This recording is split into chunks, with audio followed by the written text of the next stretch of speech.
who are you anymore? What are you doing in your life? Where are you going? If you can transmute that, the people's drug.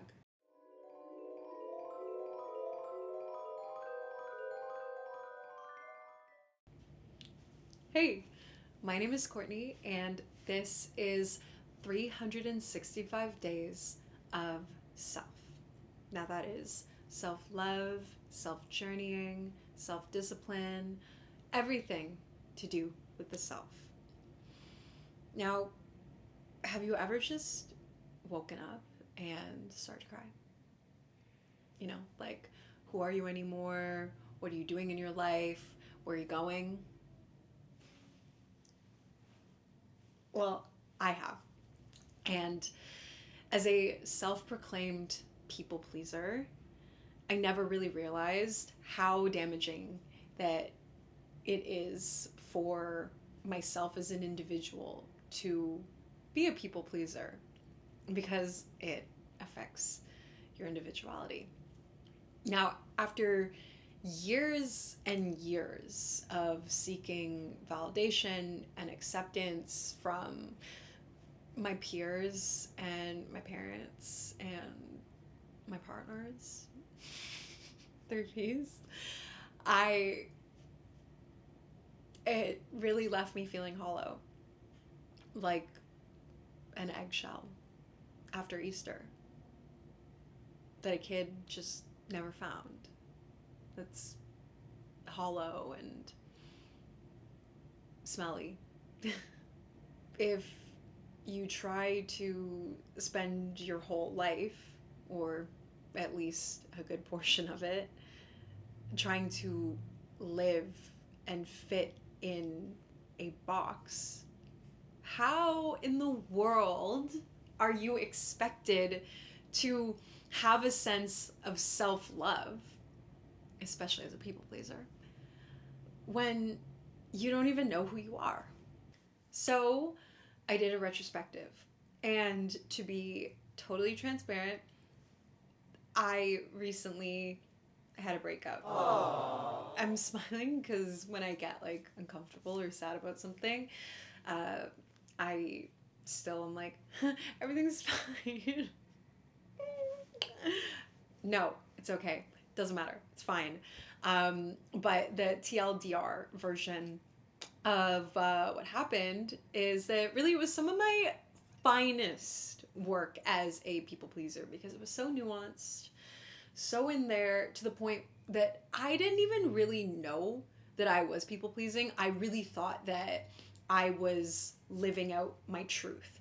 But in the way that I was doing it was really that I was putting my own life, my own desires, my wants on the back burner, and really just focusing on our life as a unit and a couple and the other stuff.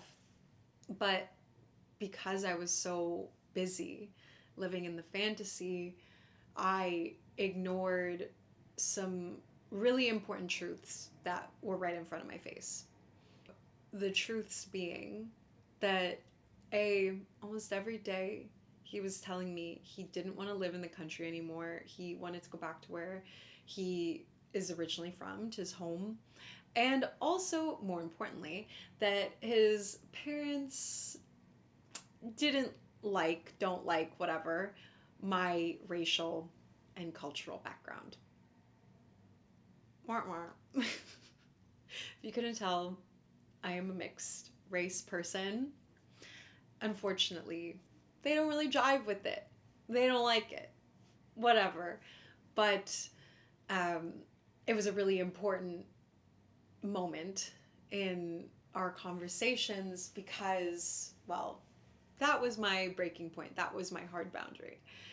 I've done so much work in learning to love my background and my heritage and my unique ethnicity. And I realized that I was going to have to fight for a seat at the table to be recognized as an equal. It really sucks to have to feel that way. But you can't people please your way out of who you are. Nor should you ever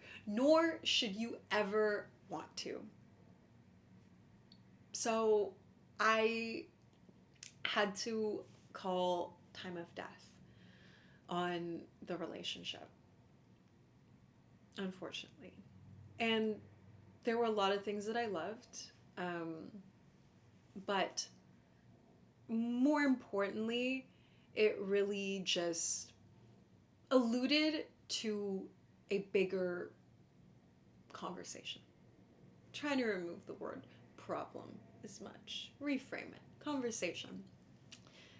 The conversation being, why did I not love myself enough to recognize what was happening earlier? Why did I not love myself enough to walk away before it even got to that point? So I had to zoom out even further. Ever since I was a little kid, ever since my first boyfriend, even before my first boyfriend, probably when I was 5 years old and watching soap operas with my grandmother, I have always championed love. I love love. What can I say? I think it's a really beautiful thing. I've always desired merging with a person. I really truly have. Becoming one, sharing things. They lived happily ever after, the end, cut the fairy tale. That's what I've always desired. Like, I haven't seen Enchanted or something, but like, things happen after. So, because I've had this desire to become a unit and to be with my other half, of course, this has been a key part of my identity, my personality, who I am. I've always been in a relationship for the majority of my adult life, for my teenage life. I have always been in a relationship. And you know what? I am an excellent girlfriend. Of course I am, because I've practiced a lot. But who am I outside of that? Who is Courtney, really? Don't get me wrong. I've got hobbies. I've got a job. I've got friends. I have a life. It's not like I power down. But I realized that I've got 45 hobbies, and they're really only at a level 2 because I have not invested consistent energy and time into really evolving these things around myself. Now, I don't even put work into this because, work I've had to do consistently, but I wouldn't consider what I do my passion. For the things that are my passions, for what I want to make my career, and for the other things that I enjoy spending my time, I haven't invested energy. That doesn't make any sense. Now, why, you might say? Well, let's say, what are the reasons that people say, I get bored of it. Time is a luxury. We gotta work. I obviously have been more focused on social things, going out, hanging out with friends, my partner, yada, yada, yada, blah, blah, blah, excuse. But I know that it is deeper. It is deeper than just that.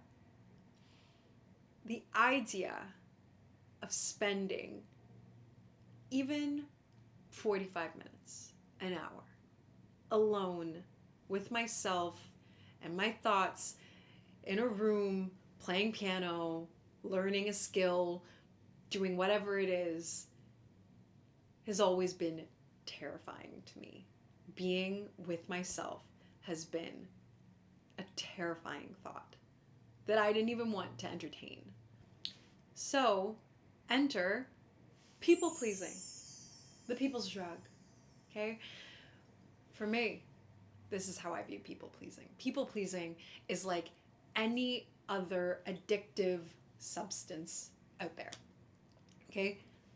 With people pleasing, you are giving your power away, not to a substance, mind altering substance, but to an actual person that is then going to tell you what to do, how to think, who to be, etc., etc., etc. And then you, me, goes on autopilot, right? Then you spend years trying to be this thing, this person, in this world, whatever it is, just to avoid having your own thoughts, doing your own thing, being in discomfort. It's a really hard thing because then, like any other drug, you need more hits. You get good at it. So you need to change it up. So you got your peers, you got your parents, you got your partners, you got, when you're doing like external hobbies, you got all these other groups out there that are telling you, do this, da, da, da, da, and you have like a little collection, a little puzzle. People can put together, you know, it's like, not like you're a people pleaser and you're this Smee, if you've watched Peter Pan, like this gremlin or something following people around. You can be an extraordinary people pleaser, completely accomplished, amazing, and still look in the mirror and be like, who am I? What am I doing? I hate my life. I don't know anything, and I don't want this. Because you never took the opportunity to. Truly, the question and the answers are all within you. The question being, who do you want to be and how do you want to do it? So now we go back to 365 days of self. So this is where I'm at, and this is why I'm sharing this journey to break the intergenerational pattern of my ancestors, to journey and find out who I am and how do I want to achieve it.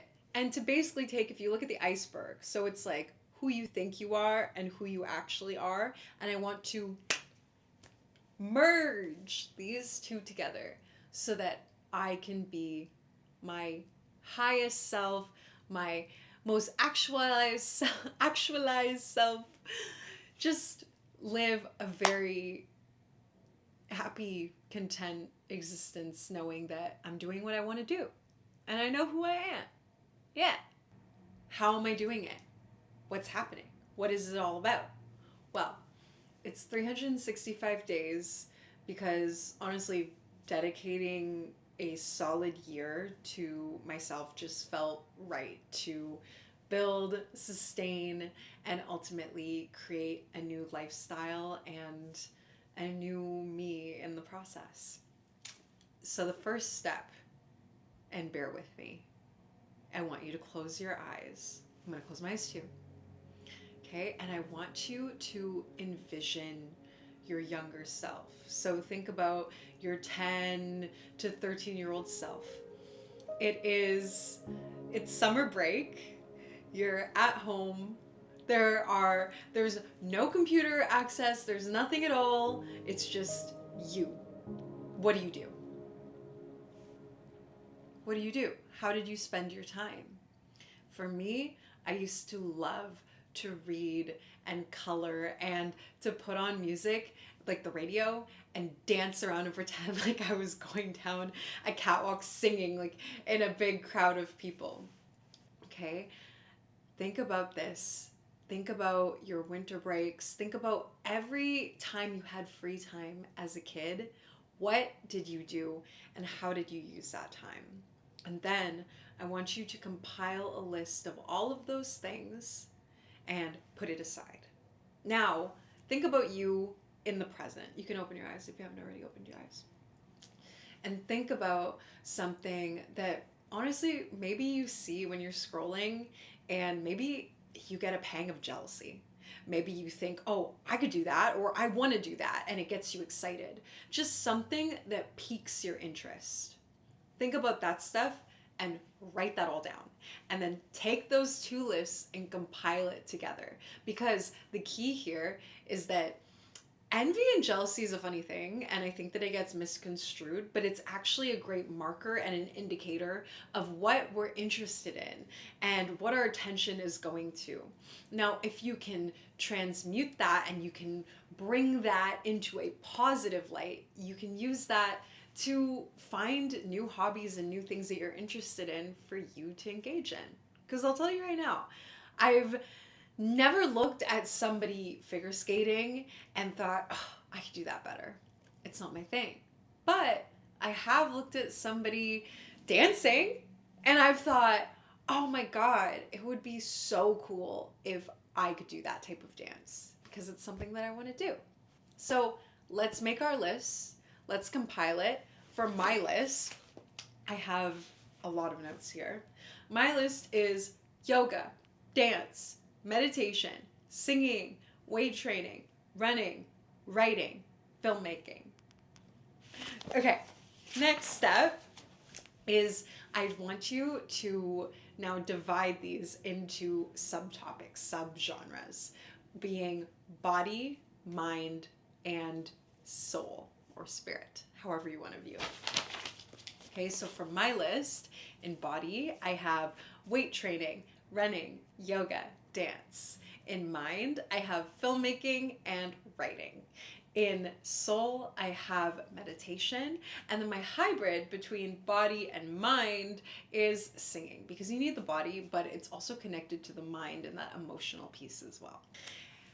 We all have responsibilities. We all have things that we have to do. Not doubting that.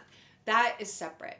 I'm talking about your free time. So instead of scrolling or whatever you do after work or what is your morning routine, how do you fill that time? How do you utilize that time? These are the things that you can put into your free spaces throughout the day on your weekends.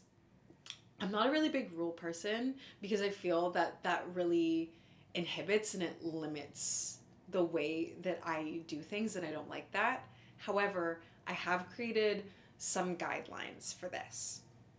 First, most important thing, I deleted TikTok off my phone, so no scrolling, no TikTok, and also I deactivated my Instagram, and I've been deactivated for a couple months now. It's been a long-standing thing. It was really tough in the beginning. What I actually did in the beginning is I made a Finsta and I followed like 30, 40 of my close friends, and I just like kept it, and then slowly but surely I actually deleted the app from my phone and I stopped scrolling completely. It's a big dopamine release, right? You're getting those quick hits. It's important that instead of using 1-2 hours of your time, or even if it's 10 minutes of your time, you shift that and you put that energy into your desired hobbies, your desired lifestyle. Because the scrolling does literally, I don't need to explain. We know what we're doing when we're scrolling, and I found that removing that from my life has been a game changer because I just have a lot more energy to put into other things, and I'm not just automatically going to texting to scrolling the minute I have a thought in my brain that I just don't want to deal with. What this is allowing us to do in this process is to spend more time being uncomfortable. Yes. Spending more time with the self, with your mind, with your thoughts, so that I always like to use this analogy. Your mind is this beautiful flowing river, right? And when you're with your mind, if you put your head under, you're going to drown. That's like all your thoughts, right? But if you take a cup and you drink out of the river, you can live a very long life. Maybe it makes sense to you, maybe it doesn't. It really does to me whenever somebody said that. But it's this idea that you need to control your thoughts. You need to control your mind. It's going to flow regardless. The thoughts are going to happen, but it is in your power to control what you do with that. And the only way that you can learn how to control it is to practice. And how do we practice? We practice by not distracting ourselves and going off and doing other things like scrolling. So it's really important that we emphasize spending time with the self, that we get comfortable again with being bored, because boredom is a very, very powerful, beautiful tool. It is where creation stems from, believe it or not. Hear me out. When you are bored, it is because you have an excess of energy. Okay? When we were kids and we were bored, we'd be like, I'm bored. And then what would happen? We would go off and maybe create fantastical worlds with our friends. We would go to the playground. We would go play sports. We would go do something with that boredom. Now I go, I'm bored. And then I just go, bye, bye, bye, scroll, scroll, scroll, want. Lame. That's lame. Take power. Take back the power in your boredom. And when you go, I'm bored, sit in it for a little bit. What do I want to do with that boredom?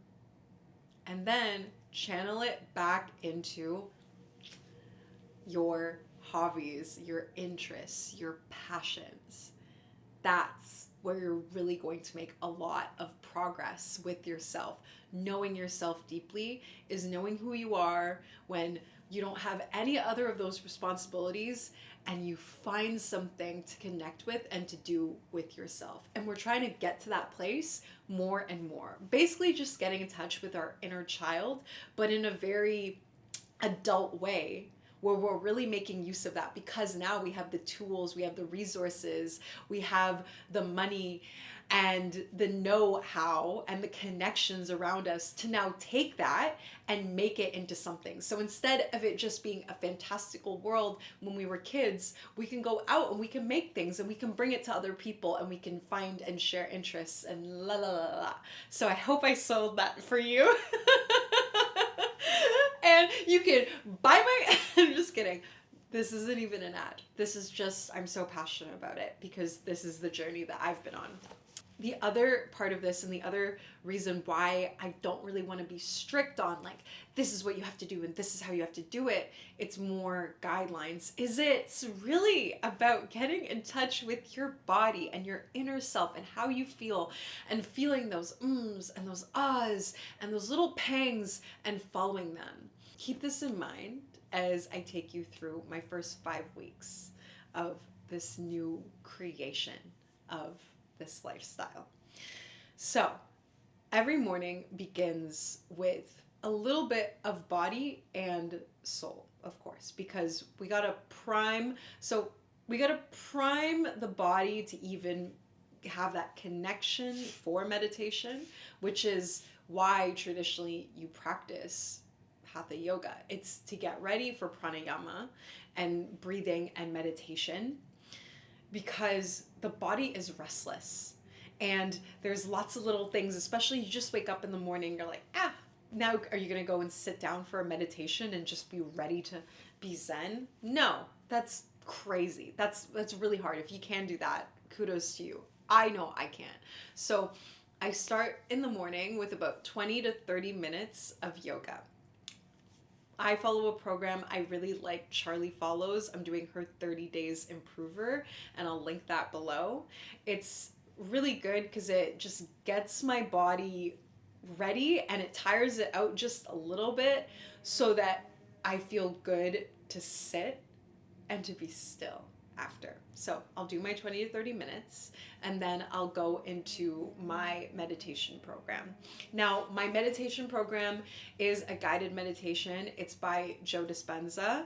I'll link it below. It's called Breaking the Habit of Being Yourself. So I did read the book beforehand, and then I did this 4-step meditation where basically in 4 weeks you lead up to the full meditation and then you live that out. But it's about an hour. I know it sounds like a lot. It really doesn't even feel like it because I did all of that work leading up to it. But I'll sit there for an hour, and then after that I will eat some food, I'll break my fast, I'll take my supplements, I'll do my little breakfast in the morning, and then I will go and I will either run, I will go weight train or I'll go dance. And if I'm having a really, really slow day, maybe I'll just go and take like a really long walk, but I'll do something physical to really get myself going. I personally really like to do something physical in the morning and then leave the evening more for my calm down my mind, my mind palace things, I've been calling it. And I found that that works really well for me. So that's my morning routine. In the evening, that's when I really dedicate myself to the things that really fill my cup within my brain. So that's writing, my filmmaking, so whether that's studying older movies or reading texts or really collaborating, I'll do that stuff in the evening. I find that that's like the time when it's dark out and the lights are kind of dim. I feel like that's the best time that your brain just starts going. I don't know what it has to do, but I really like to operate in that way. And that's kind of how I've been taking it. I've been using the mornings for the power with, you know, the sun's coming up, and then the evenings for that retrospective feelings and just kind of being in my own little cocoon. Now, I will say, there is structure to how I'm doing things within the things. For example, when I run, I'll run like 2 times a week, and I'll have one long run, so one run that's above 10K, and then I'll also do one shorter run, so maybe like 5 to 7K as like a recovery run. So there is structure within the things where I know what I'm going to be doing. I know that there's a program that I'm following, and I'm making slight improvements every time just by following that structure. However, I don't lay out my weeks to say, okay, I'm going to run XYZ. I just kind of go with how I feel. So I know that if I wake up and I'm like, oh, I'm really tired today, or my feet really hurt, I'm not going to go run 13 kilometers. It's just going to make me feel like crap. And then tomorrow I'm going to feel even worse. I'll be like, oh, maybe it's a really good day to do some yoga. And then I'll do like a longer yoga class, and then I'll just do some weight training and focus on upper body, so I'm not moving as much. And I find that throughout the weeks, following this structured, unstructured program, I always get through everything that I need to get through, but I just do it in a different way every time, and I have the trust in myself that it will get done as long as I just think about what I need today. Because I know that all of these things that I like, all these things are things that I like. So I want to do it, and I want to make it a part of my routine, and I feel good with it, but I'm not forcing myself to do things if I just really don't feel like I can do it that day. And again, that's the really important part of listening to the body and listening to the way that I'm kind of moving with things. With the mind as well, it's the same thing. Some days I really don't feel like writing that much. I really just don't feel like it's good.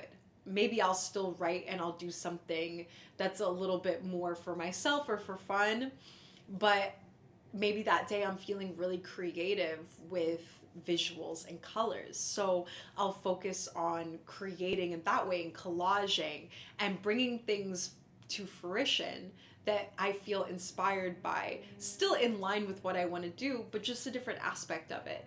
So instead of feeling really down on myself, which I did very often, where I'm like, I'm not following the structure, I'm always doing something and I'm always creating, but maybe I don't know what that's going to look like until I'm in that moment. But when I'm in that moment, I just know exactly what I need to do by listening to the natural rhythms within. And that is the key part to it. So it's interesting because I'm only 6 weeks into this out of